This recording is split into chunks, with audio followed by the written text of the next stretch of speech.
Aux actualités TVCO cette semaine, Charlevoix dispose maintenant de sa propre monnaie, la Chouenne. 125 millions de dollars pour un projet de développement résidentiel et commercial à Baie-Saint-Paul. Retour sur les élections municipales en compagnie de Dave Kidd. La cidrerie Baie-Saint-Pomme lance de nouveaux produits. Le souper bénéfice du Fonds régional en infrastructures de loisirs est de retour. Et enfin, on parle de sport en compagnie de Maxime Jaudoin.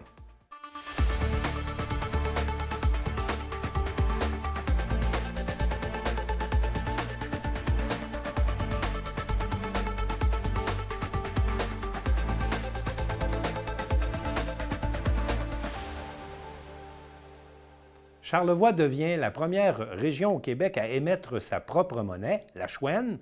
C'est un projet majeur de la Chambre de commerce de Charlevoix et Élisabeth Tailleur s'est entretenue avec Joanne Côté. J'accueille Joanne Côté, directrice générale de la Chambre de commerce de Charlevoix. Bonjour, Madame Côté. Bonjour, Madame Tailleur. Parlez-moi du programme d'achat local Charlevoix Fort. Qu'est-ce que c'est? Ça part d'où, cette idée? Bien, en fait, c'est parti l'année dernière, à peu près à pareille date, où on a appris que les marchés de Noël n'auraient pas lieu pour la raison qu'on connaît, c'est-à-dire la pandémie, Oui. mais de même chose pour le Salon des métiers d'art. Alors, on s'est dit, il faut vraiment réagir pour que les Charlevoisiens puissent avoir une façon, une motivation d'acheter leurs cadeaux de Noël ici, dans la région, auprès des marchands locaux et des artisans locaux. Donc, on s'est réunis, l'ensemble des partenaires du développement économique, donc les associations de gens d'affaires, mais également les MRC, les Tourisme Charlevoix et tout ça. On s'est réunis ensemble, puis on s'est dit, qu'est-ce qu'on peut faire? Et on a mis en place ce programme Charlevoix Fort qui s'est traduit par une campagne qui s'appelait « Achète à maison, c'est payant » et où on avait émis pour 150 000 $ de chèques Charlevoix Fort. Les gens étaient bonifiés de 20 dans leur pouvoir d'achat grâce à ces chèques Charlevoix Fort qui ont été échangés pour 150 000 $ dans la région de Charlevoix. C'est ça. Puis là, donc, cette année, il y a une nouvelle monnaie qui s'appelle la Chouenne. Pourquoi? Qu'est-ce que c'est exactement? Bien, la Chouenne, c'est une monnaie locale complémentaire, donc qui est à parité avec le dollar canadien, mais qui agit de façon complémentaire. Pourquoi on a créé ça? Parce qu'on voulait pérenniser dans le temps l'idée d'avoir une monnaie d'échange dans la région qui favorise l'achat local. Okay. Donc, cette monnaie-là, contrairement au chèque Charlevoix Fort, va vivre tout au long de l'année et va circuler tout au long de l'année, tant auprès des consommateurs que des marchands. C'est-à-dire que le consommateur va pouvoir l'acheter un bien ou un service chez un marchand. Le même marchand va pouvoir payer un de ses fournisseurs locaux avec cette même monnaie, ce même 100 $-là, par exemple, ce même 50 $-là. Ce même 50 chouennes, pardon. Oui. Donc, avec le même 50 chouennes, il va pouvoir payer un de ses fournisseurs. Ce fournisseur-là va pouvoir en payer un autre, et ainsi de suite pour faire rouler la boucle, tout comme on le fait avec de l'argent traditionnel. Ça ressemble vraiment à l'argent canadien, là. C'est vraiment inspiration collée, là, finalement. Inspiration, effectivement, autant dans les couleurs que dans toutes les mesures de sécurisation. Parce que pour nous, ça va représenter une chouenne va égaler 1 $, donc un 50 chouennes égale 50 $. Donc, c'est important pour nous que cet argent-là soit hautement sécurisé. Donc, il y a les mêmes types de sécurisation qu'on retrouve sur des dollars canadiens. Donc, avis aux fraudeurs. Ça sera impossible, en fait, à falsifier parce qu'on a mis vraiment au moins 5 à 6 méthodes de vérification qui sont impossibles à reproduire mécaniquement. Puis, on voit ici là, les magnifiques images qui ont été faites par des artistes d'ici. Évidemment, qui dit achat local dit promotion des gens d'ici. Oui. Alors, on a fait un appel à des créateurs de la région de Charlevoix en leur demandant de nous illustrer leur vision de leur Charlevoix. Et on a sélectionné, à travers toutes les suggestions qu'on a reçues, on a sélectionné 5 artistes pour illustrer 5 billets, donc 5 billets différents de la monnaie charlevoisienne, donc de la Chouenne. Alors, vous avez le 50 $ qui est illustré par Mme Dufour-Truchon, le 20 $ par M. Robert Thibault, des paysages qui sont soit emblématiques de Charlevoix, donc facilement reconnaissables, comme c'est le cas sur le 20 mais ou encore des icônes de Charlevoix, comme évidemment les goélettes.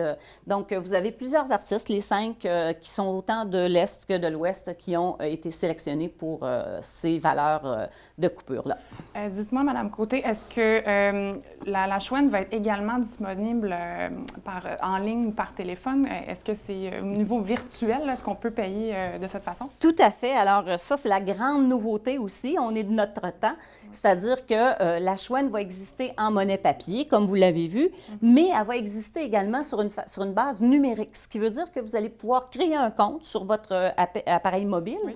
Vous allez pouvoir créer un compte, télécharger de votre compte bancaire ou de votre carte de crédit des chouennes dans votre compte bancaire et de tout simplement payer comme vous le faites avec un PayPass chez les commerçants participants. Donc, ça va être pour les gens qui sont plus à l'aise avec le numérique. Ça va être extrêmement facile. Vous allez avoir un relevé à tous les mois. Vous allez pouvoir suivre tout ce que vous allez faire, en fait, directement à partir de votre application ou directement sur votre ordinateur. Toutes les transactions que vous avez faites chez tous les commerçants. Et les commerçants vont avoir cette même possibilité-là, c'est-à-dire de suivre toutes les transactions qui ont été faites sur une base numérique dans leur commerce. Comment on l'utilise? Qui va l'utiliser finalement? Est-ce que c'est tous les gens de Charlevoix ou comment c'est géré? Tous les gens de Charlevoix vont avoir accès à cette monnaie-là. Okay. Donc, tout ce que vous avez à faire, tout ce que les gens ont à faire, c'est d'aller sur l'application, c'est-à-dire sur le site charlevoixfort.ca. Et à partir de là, choisir si vous voulez des coupures papier ou de la monnaie numérique. Oui. Et vous allez pouvoir faire votre commande, commande entre guillemets. Vous allez avoir un panier d'achat. Donc, vous allez acheter des chouennes. Et ce qu'il faut savoir, c'est que pour un temps limité, jusqu'à concurrence de 250 000 les chouennes que vous allez acheter vont être bonifiées de 20 Okay. Donc, ça, c'est particulièrement important. Ça favorise beaucoup l'achat local. Ça augmente le pouvoir d'achat des consommateurs. Mais ce qu'il faut aussi savoir, c'est que cette même monnaie-là, tout au long de l'année, à titre de consommateur, vous allez pouvoir continuer soit à télécharger numérique ou soit à en commander des chouennes papier. Et vous allez toujours être minimalement bonifié de 5 okay. Ce que ça signifie, c'est que si vous avez une carte de crédit là, super miraculeuse là, qui vous donne plein de points, là, des récompenses et tout ça, bien, les meilleures cartes de crédit vont vous donner 4 sur vos achats.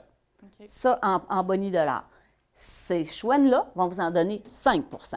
Donc, c'est plus avantageux pour le consommateur d'utiliser des chouennes, mais c'est également plus avantageux pour le commerçant d'accepter les chouennes. Pourquoi? Parce qu'il n'y a pas de frais pour le marchand quand il va accepter vos chouennes, qu'elles soient électroniques ou qu'elles soient papier.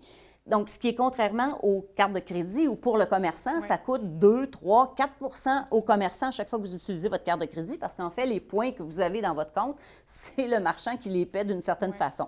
Donc, pour le marchand, c'est intéressant. Pour le consommateur, c'est intéressant aussi. Alors, ce qu'on cherche vraiment, c'est de s'assurer que tous les gens de Charlevoix soient heureux de pouvoir utiliser la chouenne et qu'on favorise au maximum l'achat régional de cette façon-là.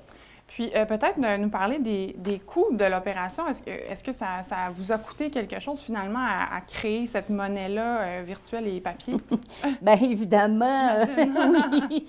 Évidemment, oui. Ce qui est assez extraordinaire, c'est que des fois, les astres sont bien alignés. Alors, au moment où ce projet-là, on l'avait dans nos cartons depuis quelques mois, on travaillait là-dessus, on y travaillait tout en se disant comment on va arriver à financer un projet de cette envergure-là.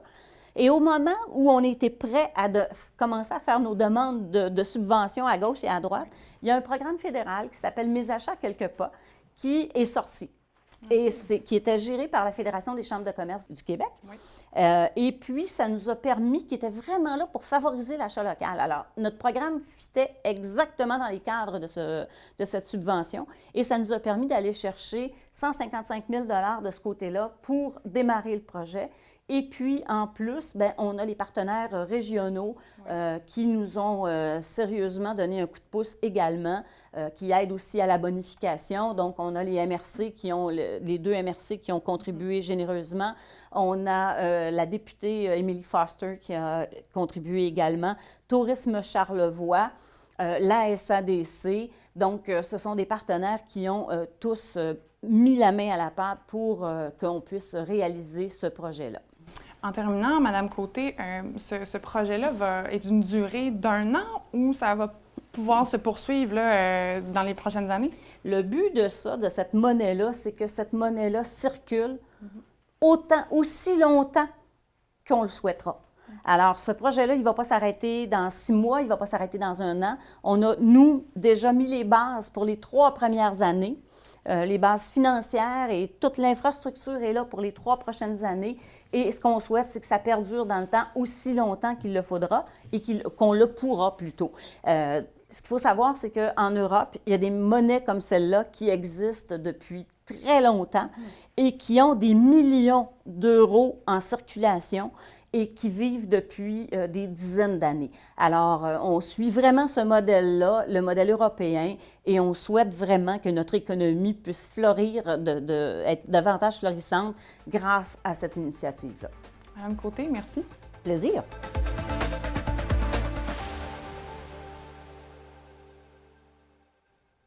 Le promoteur Yves Simard présente un ambitieux projet de 125 millions de dollars qui viendra changer le visage du centre de Baie-Saint-Paul. On est allé à sa rencontre. Le promoteur Yves Simard fait affaire avec Éco-Gestion Solutions, une firme d'urbanisme depuis 2020, afin de mettre en valeur le développement de son projet immobilier à Baie-Saint-Paul.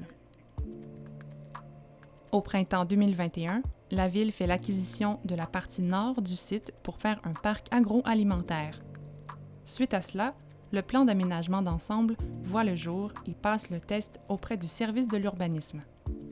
Il a fallu attendre au mois de mai-juin pour caractériser les milieux humides, parce qu'il y a des milieux humides maintenant qu'il faut les identifier. On va en conserver, on va en racheter les places que les milieux humides ne sont pas pertinents ou n'ont pas une grande valeur. Et là, après, il faut que je présente un PAE à la Ville, que je vais présenter, que ça fait 8-10 mois qu'on travaille là-dessus avec un urbaniste, des écologistes. Il a passé au CCU la semaine dernière. Il a été approuvé. Après, il faut qu'il s'aille présenter. Je pense que le conseil m'a demandé de le présenter à la population. Fait qu'on va attendre un nouveau conseil.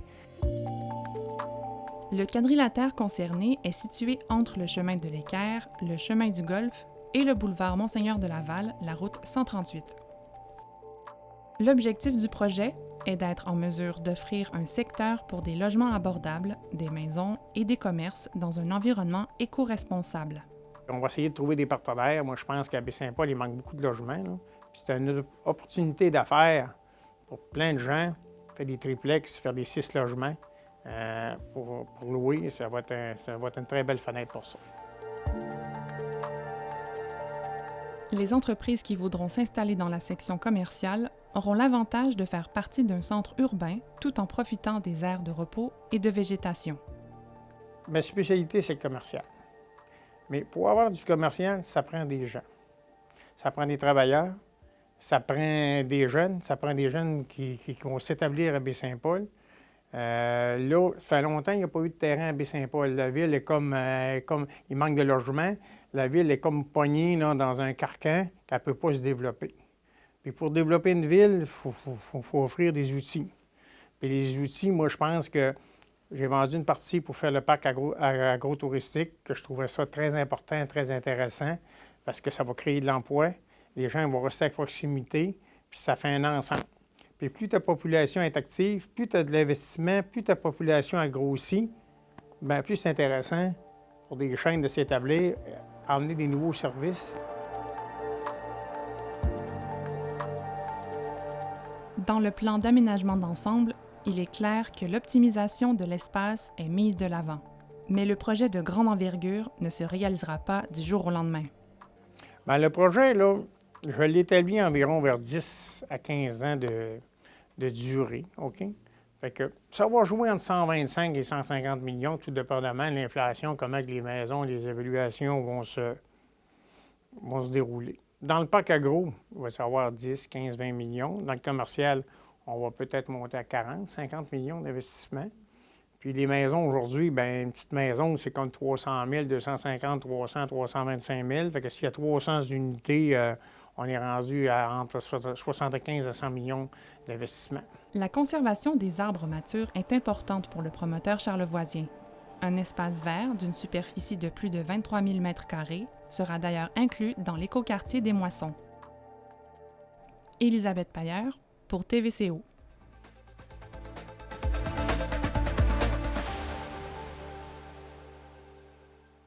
J'accueille maintenant Dave Kidd, directeur de l'information pour le journal Le Charlevoisien. On va parler ensemble des élections, on va faire un petit bilan. Dave Kidd, bonjour. Allô Martin, ça va? Oui, ça va bien. Merci d'être avec nous ce matin. Ben, c'est un grand plaisir. Tout d'abord, question quiz. S'il y avait un mot pour décrire les élections municipales ou la campagne électorale aux municipalités qu'on vient de vivre, s'il y avait un mot, Poli? poli? Poli. D'où? Campagne poli. Oui, c'était soft, là. Ça a été des campagnes étranges un peu, je pense. Étranges dans le sens de par les candidats. Mais pour les électeurs, c'est parfait parce que le choix est incroyablement clair. On parle des mairies là, de Baie-Sainte-Catherine, disons, Oui. à Petite-Rivière-Saint-François. Là, OK? Oui. Pour les électeurs, il n'y a pas de « Ouais, mais j'aimerais ça un peu de lui avec... » Non, c'est clair, net et précis. Si soit avec lui, c'est ça, avec un autre, c'est ça, ou avec elle, là. Bref, là, c'est clair pour les électeurs. Donc, les candidats ont pu s'exprimer, là, puis ont pu se faire valoir, puis Ouais, permettre ben, aux ça, électeurs de voir clair là-dedans. Oui, les électeurs ont un choix clair, là. OK. On ne peut pas dire « Ouais, mais... » Non, c'est clair. C'est clair. Pendant cette campagne électorale, le Charlevoisien a mené un sondage pour voir Ouais. c'était quoi les sujets d'intérêt des C'est ça. électeurs versus ce que les candidats nous proposent. Ouais. Est-ce que ça se rejoint? Oui, effectivement. Sur quel thème? Les jeunes. OK. Tu sais, nouvelles personnes. Tu sais, le défi de la démographie là, dans Charlevoix, là, il est majeur, avec un M majuscule, OK? Puis il faut, tu sais, c'est parce que ça relève aussi, ça englobe, c'est-à-dire la pénurie de main-d'œuvre, puis Ouais. tout ça. Tu sais, si on n'a pas de monde, là, quand on aurait des jobs, là, on va rester avec nos jobs. Mais T'sais- si on n'a pas de place pour les loger, on n'est pas plus Ben, avancé non ça, plus. c'est l'autre affaire. On va attirer des jeunes, puis on n'a pas de terrain à ville. C'est quoi, là? On s'en va où avec ça, là? On va-tu acheter parce que je n'ai pas vu passer ta vie de motion. Mais une qui ville peut dit- décider, avec ses règlements de zonage, de prioriser un certain genre de développement puis d'autoriser que ce développement-là. Oui, je comprends, mais la ville comme telle, si elle veut jouer son rôle d'être une ville attractive puis de favoriser ça, il faut qu'elle ait des terrains. Tu sais, Martin, si toi, tu veux être promoteur immobilier, tu n'as pas un terrain, tu as l'air de quoi? On va revenir sur Ouais. les défis qui attendent Baie-Saint-Paul, entre autres, là. Mais je voudrais qu'on les fasse une à une, Ouais, là, pas trop. les différentes municipalités pour ce qui concerne notre territoire. D'abord, la campagne à Petite-Rivière-Saint-François. Campagne à Petite-Rivière-Saint-François, on a deux avec beaucoup d'expérience qui se présentent. Ben, exactement. L'un et l'autre ont misé sur là où ils sont rendus. Je veux dire, Jean-Guy Bouchard a parlé qu'il avait été un développeur, dit qu'il y a encore le feu sacré, Ouais. elle veut encore Et développer. qu'il ait blanchi les accusations qui pesaient contre que lui. c'était un putsch déguisé, etc., etc. On se souvient Ouais. de l'histoire. Serge Bilodeau dit « On est rendu ailleurs maintenant, il faut avancer, on continue à avancer. » Puis pendant les dernières années que j'étais au conseil, il a fallu rattraper les coups qui avaient été faits de l'ancienne administration. Pas celle de Gérald Maltais, mais celle de Jean-Guy Bouchard. Oui, Ils ont, OK, on oui. corrige ça encore. On s'est envoyé la balle. Ben, ouais, on s'est envoyé la balle. Puis écoute, c'est je te dirais, pas un concours de personnalité entre les deux, mais les électeurs ont encore là un choix clair. Un qui dit, moi, je suis rendu à telle étape, puis mon autre, ce serait retourner dans le passé. Mon opposant, ce serait ça. Ouais. Puis Jean-Guy Bouchard dit, moi, je suis capable de faire la job. L'autre est moins capable que moi. Faut voir, parce que, entre autres thèmes, pour les défis à Petite-Rivière, il y a toute la question de la gestion de l'hébergement touristique. Ben là. oui, ça ça, devient c'est- de plus en plus problématique. Ben, là, tel, là. c'est clair. Puis Jean-Guy Bouchard, puis c'était direct ici que ça s'est passé, qui a Oui. admis que ça s'était fait vite dans le temps. Mais les deux ont promis de revitaliser le cœur villageois. Oui, mais ça, c'est le grand enjeu à Petite-Rivière-Saint-François. Puis ce que Jean-Guy Bouchard a dit aussi à un moment donné, puis Serge Bilodeau ne voit pas qu'il y a deux villages. Jean-Guy Bouchard dit qu'il faut unir le village. Fait qu'on Oui, comprend lui, il que voit qu'il y a deux villages. Ben oui, ça c'est évident. Puis c'est sûr que le mix à Petite-Rivière-Saint-François n'est pas évident non plus, là, entre le cœur cœur du village villageois. et les plateaux. Tu sais, Ouais. je veux dire, Où quelqu'un il y a de qui- la résidence touristique. là, Ben, on va c'est le ça. mentionner, Quelqu'un là. qui habite au fief, tu sais, puis tu l'as entendu aussi sûrement comme pas moi. de lien avec le Lui, village. il descend à Baie-Saint-Paul. Oui. Ou il va à Québec. Tu sais, merci, bonsoir. Il n'y a pas de grande participation Puis avec on la a souligné communauté. pour Petite-Rivière également que malgré 25 ans de massif, il y avait toujours la municipalité n'avait presque pas tiré profit. Encore l'an dernier, il y avait de la misère à ouvrir un dépanneur. Oui, effectivement. Mais encore là, Mais là, tu avec sais, l'arrivée du Club Med, on pense que les choses vont changer. En tout cas, les enjeux vont être beaucoup plus grands à Petite-Rivière. ben, là. oui, les enjeux sont plus grands. Puis que dans la catégorie du développement, là, Petite-Rivière-Saint-François a eu un méga boom. Là. Ouais. Tu sais, avec le Massif, puis aussi le Club Med, là, c'est deux joueurs majeurs que tu as chez vous. Mais le prolongement de ces développements-là, c'est pas fait vers l'intérieur du village. C'est fait par en haut. Ça s'est fait par en haut, c'est ça. Puis on peut dire c'est un resort, blablabla. C'est un peu la même chose que complexe Casino Manoir. C'est fait pour que les gens aillent là. Puis, Des bulles. Puis ça, ben c'est ça. Sortent pas de là, mais quand même, le prochain maire aura intérêt, je pense, à travailler plus fort encore avec ces joueurs-là pour que justement la municipalité en profite là, de ces développements-là.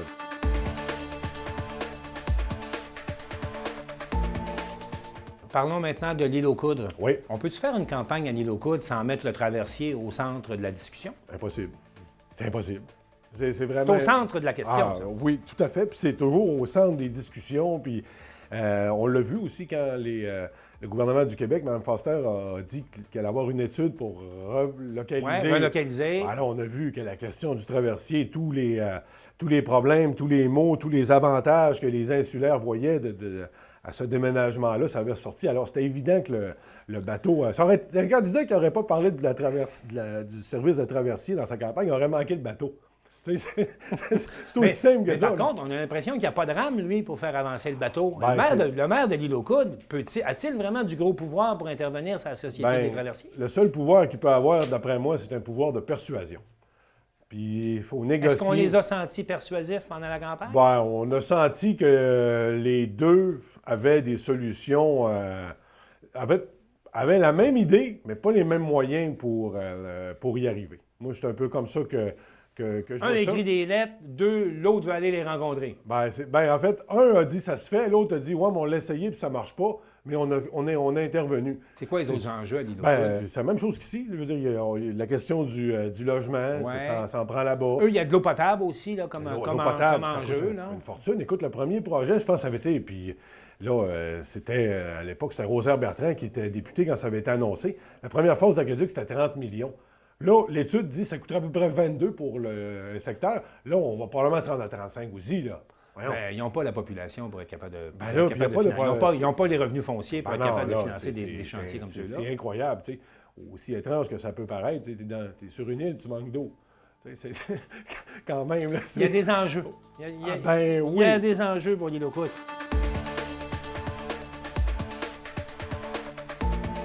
Parlons maintenant de Baie-Saint-Paul. Oui. Baie-Saint-Paul, c'est la municipalité où ça brasse le plus pour les élections municipales dans tout Charlevoix, on peut le dire comme ça. Ben, ça brasse le plus. Ça dépend le sens qu'on donne à brasser. Là. C'est là peut-être où l'intérêt est le plus grand parce que tu as une course à la mairie. Oui. Tu veux dire, à 5-6 de vote par anticipation aux éboulements, quand tu n'as pas d'élection à la mairie, tu vois que c'est pas tant la priorité des gens.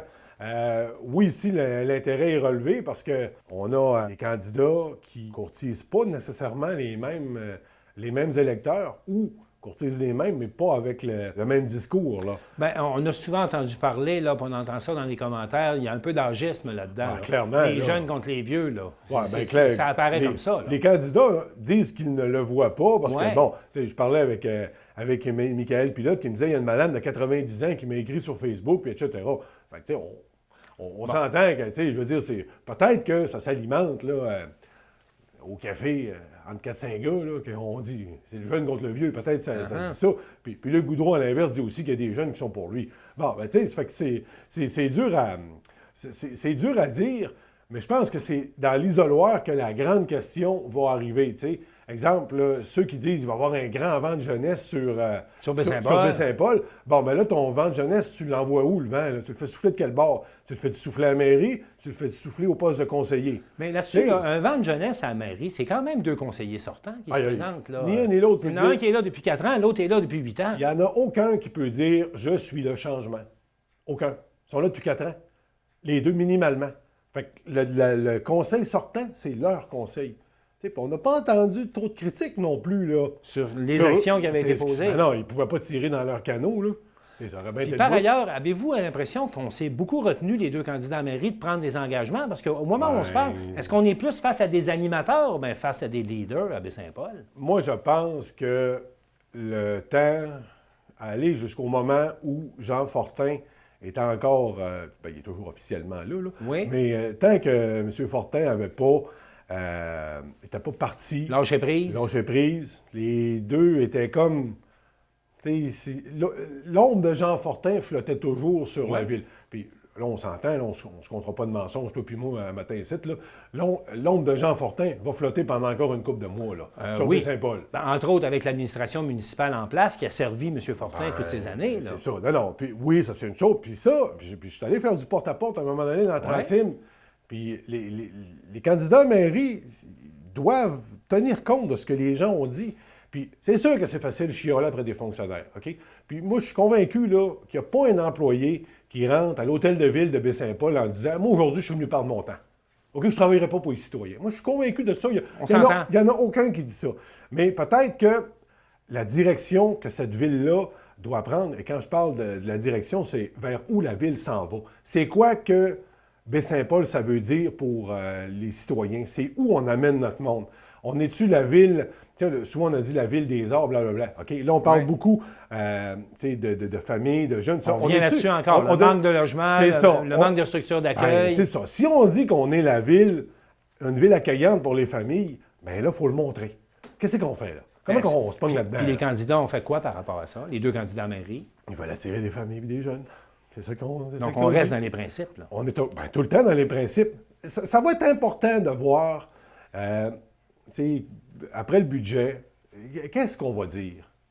C'est quoi, là, quand on parle des 100 premiers jours d'un gouvernement, là, une fois qu'on va être revenu d'avoir mangé trop de dinde là, durant les fêtes... Là, parce que là, le budget, il est fait, là, le budget de la municipalité présentement. C'est le budget Goudreau-Pilote, là. Peu importe qui gagne, c'est le budget Goudreau-Pilote qu'on va voir, là. Fortin. Fortin Goudreau-Pilote, c'est tout ça, là, c'est ce budget-là. C'est la continuité. Mais, c'est en janvier, là, moi, c'est là que je veux voir de quel bois on se chauffe. Là, il faut qu'en janvier, là, moi, je m'attends à ce que vraiment un message. Là, on va appeler ça un discours du trône.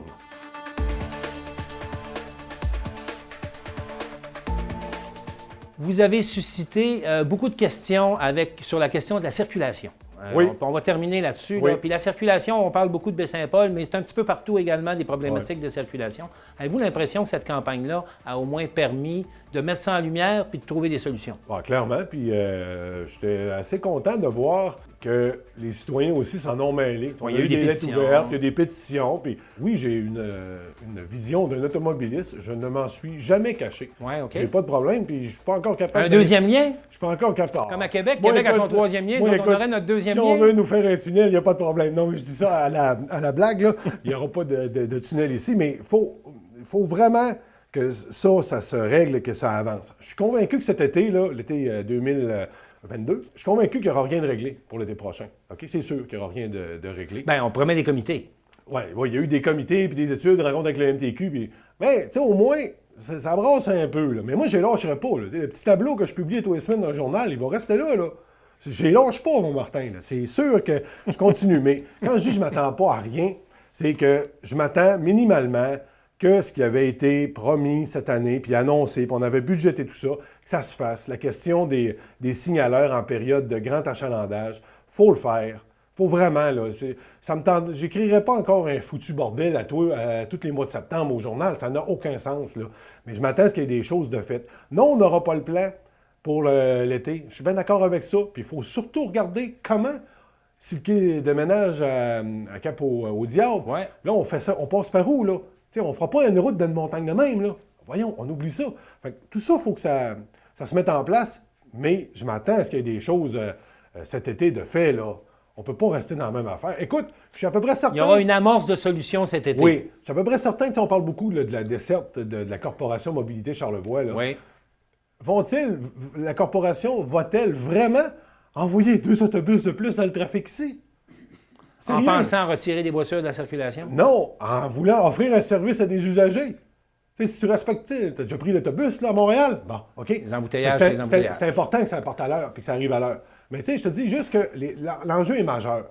J'ai pas la solution non plus. Personne ne s'est présenté avec la solution. Il n'y a personne qui a la solution, mais on voit un gros problème. Dave Kidd, on constate donc que la question de la circulation va continuer à vous j'ai tellement sacré après ça, c'est épouvantable. Et puis, je vous remercie d'avoir fait le tour des élections municipales avec nous. Et puis, on va suivre ça au moment d'aller... Nous, on est vendredi, au moment d'enregistrer. Donc, on va suivre les résultats. Et puis, On va voir comment vont se dérouler les prochains défis, puis on vous réinvitera là-dessus, Dave Kidd. Pas de problème. Merci, Martin. Merci, au plaisir. Bye-bye.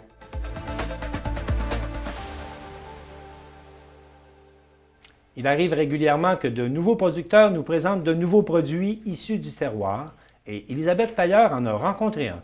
Elisabeth, bonjour. Bonjour, Martin. Il y a donc un nouveau producteur qui vous a présenté ses nouveaux produits cette semaine. Oui, la cidrerie Baie-Saint-Pomme, c'est Nicolas Filion qui est à la tête de cette cidrerie. On l'a rencontré, on a goûté à ses produits qui sont 100% biologiques. Je vous laisse découvrir ces beaux produits dans le reportage. Connaissez-vous la cidrerie Baie-Saint-Pomme? Eh bien, je me suis rendue sur place pour découvrir les produits avec Nicolas Filion.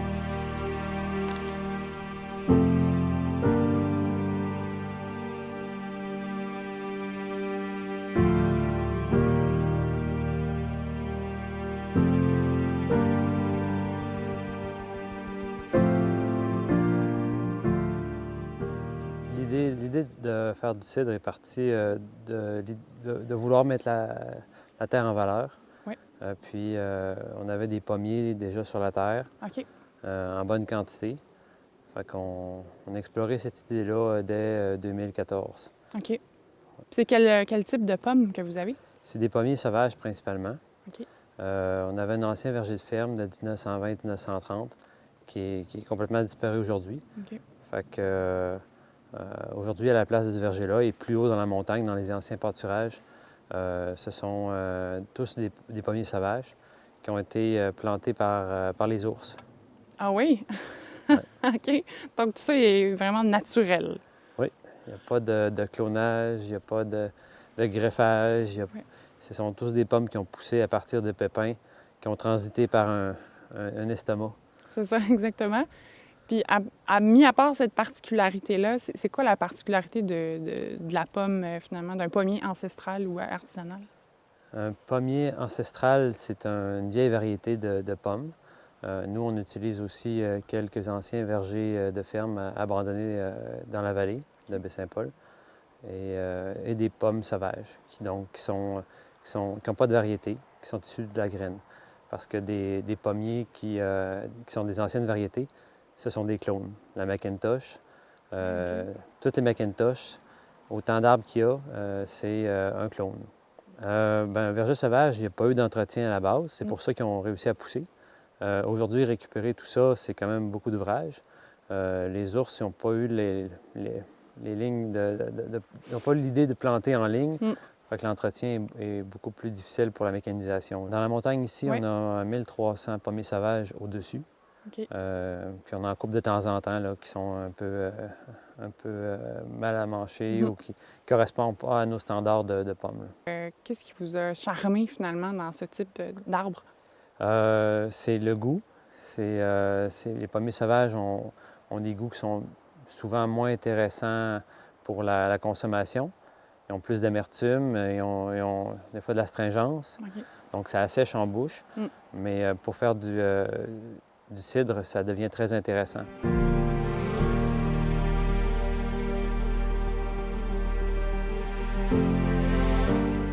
Alors, on est dans la cidrerie. C'est à partir de ce moment-là que la pomme est transformée. C'est quoi la première étape pour la transformation? La première étape, c'est de trier les pommes Oui. pour faire des pressages par sorte de pommes, un peu, parce que chaque arbre a ses pommes. Oui. Les pommes sont tous différentes. Il faut regrouper un peu les pommes pour avoir des regroupements de saveurs. Puis, première étape, après ce tri-là, on broie les pommes. OK. On les fait macérer. Ensuite, on les presse avec la presse qui est à côté ici. Une fois qu'on l'a pressé, on a un premier jus qui, lui, s'en va pour le cidre. Oui. Le résiduel, la chair, le marc, lui, va partir pour aller se faire fermenter, se faire réhydrater pour en soutirer un spiritueux. Une fois que le cidre est pressé, on l'envoie dans des cuves. Oui. Puis, juste en arrière, on va le faire fermenter. Ici, on a la particularité de prendre des levures qui sont du verger. Oui. Donc, on a fait un levain à partir des pommes qui sont dans le verger. OK. Ce levain-là va nous servir à inoculer nos cidres. Les levures vont dégager du CO2, vont faire du gaz. Dans les cidres plats, on fait la fermentation à sec pour qu'il ne reste plus de pétillant. Donc, une fois que mais dans les cidres pétillants, on va faire soit une fin de fermentation en bouteille, soit on va faire une fermentation à sec et on va gazer par la suite. OK. Ici, on utilise les levures pour faire le dégagement dans la bouteille, pour avoir des bulles naturelles, si on veut. Le spiritueux, lui, va aller en cuve pour se faire fermenter avec sa chair. Oui. Une fois que la chair est décomposée, elle s'est faite broyer, elle s'est faite digérer par les micro-organismes, les levures, bien, on va la represser pour extirper le maximum de jus. OK. À ce moment-là, il ne restera presque plus de chair. Puis, on va faire finir de fermenter ça, faire fermenter ce deuxième jus-là, bien à sec, pour ensuite le passer à la distillation, ce qui va concentrer l'alcool pour en faire un spiritueux.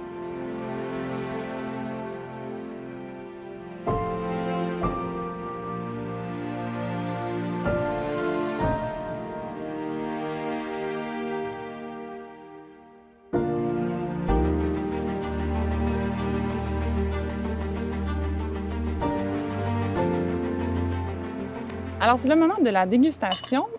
Nicolas, on commence avec quel cidre? Le cidre, le premier, notre cidre pétillant, Oui. avec très sec, les cidres secs, avec d'amertume et d'astringence en bouche. Ça sent, on dirait que ça ne sent pas la pomme. C'est... Wow! Je me lance.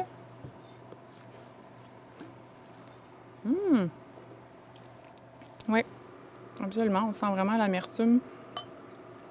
C'est pratiquement de la bière. C'est incroyable. Il y a un petit côté sucré, mais vraiment à la fin, à la toute fin, je trouve. Pourtant, c'est sec. Oui, c'est ça, exact. On a un deuxième cidre, l'épicentre. Cidre sec aussi. Mais lui n'est pas pétillant, là, Goût c'est ça. différent et non pétillant. OK. Qui a la même couleur. Ça, c'est vraiment la pomme et la pelure, j'imagine, qui crée la couleur? Ou C'est les sortes de pommes, OK. les variétés de pommes. Parce qu'il y a un peu de macération avant le pressage, mais c'est pas ça qui influe le plus au niveau de la couleur. Wow. C'est incroyable. Cidre sec aussi. Oui. Mais assez différent de l'autre. Est-ce que c'est la différence, c'est vraiment... C'est les pommes. C'est les pommes, c'est les mêmes Vraiment ça. levures, OK. le même levain sauvage. Puis c'est la sélection de pommes entre les deux qui a fait la différence. OK. C'est incroyable. Et on termine avec le spiritueux. Le spiritueux, le Calvados, Oui. qui est un brandy blanc de pomme, un eau de vie, Qui est combien de pourcentage d'alcool? 40 OK. J'en mets moins. Oui.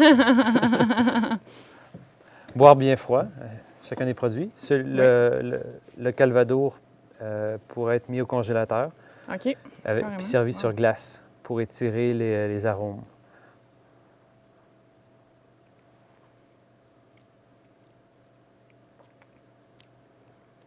Wow. C'est un alcool qui est finement distillé, Oui. qui n'arrache pas. Puis c'est quoi les commentaires qui ressortent le plus pour le brandy de pomme? C'est le côté agréable. OK. C'est un alcool qui n'arrache pas, la bonne odeur de pomme. Quand il est bien froid, il dégage ses arômes tranquillement. OK. Puis c'est ce qui est agréable. C'est pas un alcool qui arrache, c'est un alcool qui est finement distillé.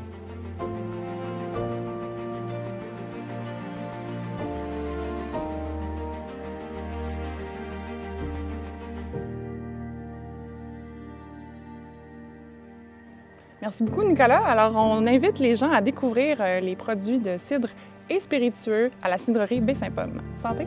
Santé!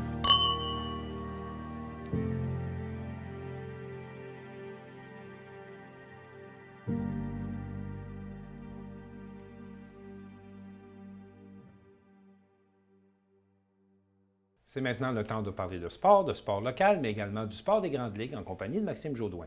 Maxime, bonjour. Bonjour Martin. Maxime, tout d'abord, avant de parler de sport local, on va parler d'un événement important. Vous avez participé au souper bénéfice du Fonds régional pour les infrastructures de loisirs. Oui, et j'ai justement eu la chance de préparer un reportage là-dessus, donc on l'écoute à l'instant.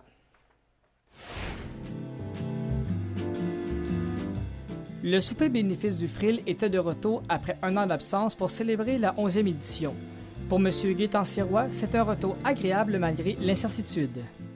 On n'était pas certain, mais on se disait, si on a l'occasion, il va falloir le faire pareil. Donc, on a toujours travaillé, mais toujours avec une ombre au-dessus de la tête. Puis, mais ça a été, travailler avec l'incertitude, c'est fatigant, puis on y est arrivé, puis le résultat est là. Le Fonds régional en infrastructure des loisirs est un levier important dans le soutien de plusieurs projets.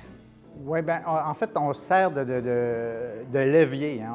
S'il y a des projets de 30 000 on ne mettra pas 30 000 mais on va peut-être mettre 4 000, 5 000, 3 000, ça dépend. Là, on va aider l'organisme local.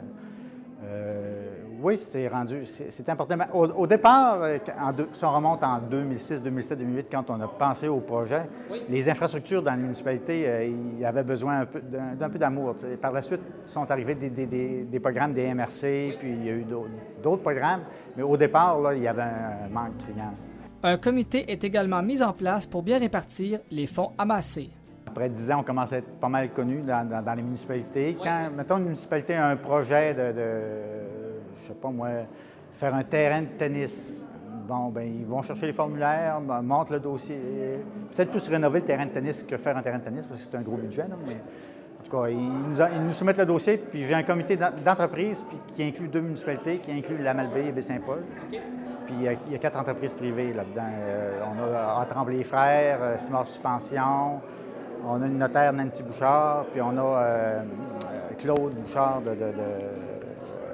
de Benoît Côté-Comptable. Après 11 ans de soutien pour le Fril, M. Sirois parle d'un bilan positif avec une participation de la région bien soutenue. C'est pas loin de 185 000 investis dans la communauté pour à peu près, je pense, 75 projets ou quelque chose comme ça. Là. La première année, on était 60 dans la salle.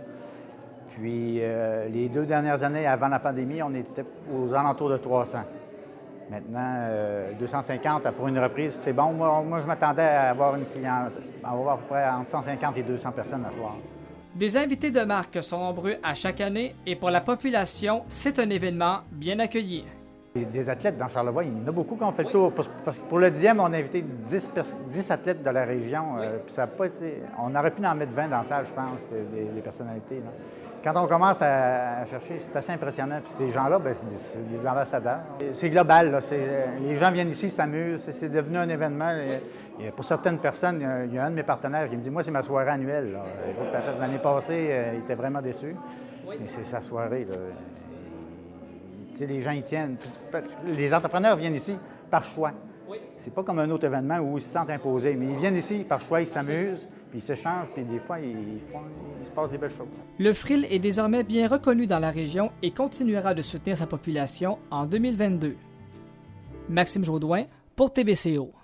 Merci Maxime Jaudoin pour ce reportage. Parlons maintenant de sport local. Oui. C'est le retour de la classique hivernale de Charlevoix. Absolument. Donc, après une pause d'1 an due à la pandémie. Bien sûr. Donc, l'événement est de retour. Ça va se passer les 25 et 26 mars prochains, donc en 2022, bien évidemment. Et quels seront les clubs qui vont s'affronter? Oui, bien là, pour le bonheur des amateurs de hockey, là, on va être servi. Donc, les anciens Canadiens, qui est un peu devenu un classique, vont affronter l'équipe qui s'appelle la Poche Bleue. Ça va être une équipe pilotée par les anciens joueurs Guillaume Latendresse ainsi que Maxime Lapierre, 2 anciens joueurs qui ont joué pour le Canadien notamment. Et ça, la Poche Bleue, c'est le nom d'un fameux balado qu'ils ont parti dans le courant des derniers mois. Absolument. Un balado populaire là, pour les fans qui se demandent, Ouais. qui voudraient l'écouter. Donc là, une nouvelle formule, c'est que les 2 joueurs, en plus de jouer, vont également animer leur balado qui s'appelle La Poche Bleue et vont en profiter pour recevoir des anciens. Ça va se dérouler le premier soir, donc le 25 mars, ça va être cette activité-là qu'on va avoir. Et le 26 mars, il y a des cliniques de perfectionnement. Oui, alors les perfectionnements qu'on va offrir aux jeunes, dans le but évidemment de perfectionner leur sport Leur et habilité. les techniques. Et voilà.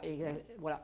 Alors, les profits de cette activité-là vont où? Parce qu'on sait qu'à chaque année, ça Oui. vient soutenir des organismes d'ici. Absolument. Donc là, on en a 3. Ça va être partagé en 3 organismes. On a le service d'aide communautaire de Charlevoix-Est, également le centre communautaire Pro Santé, qu'on connaît tous ici à Baie-Saint-Paul, Oui.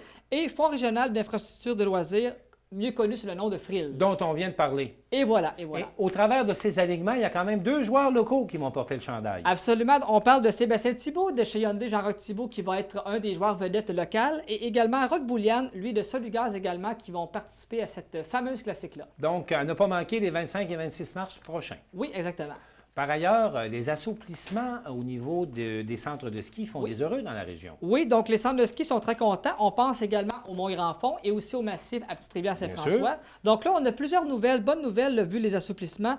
Donc, les skieurs qui vont pouvoir faire leur sport dans presque une quasi-normalité, on va l'appeler comme ça.